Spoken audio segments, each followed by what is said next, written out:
Çalga aralaş çapılap Manasta cepti barıktır Arıca doğru çuratıp Ardından çalın vuratıp Ak kullağa ceterdi Algara meylen kolbay Köme koyup ceterdi Çokusunda çoğu var Özök kılıp saldırgan Kök hor koşun oğu var Tolgun oğlu kamçını On imerip alganı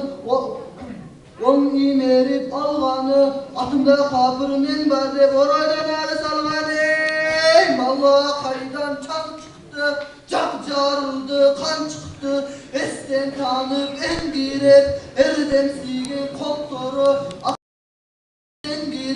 Attın calın kucaktap Cağı ketken carınıp Akkan kanın burçaktap Akula özüp ketkeni Arkasından akırıp Alamet batır cetkeni Atka kara sanıgan Anday emes mınday dep Çoğdun atı budandı Mürgüp barıp cığılıp Aç budan ala oturgan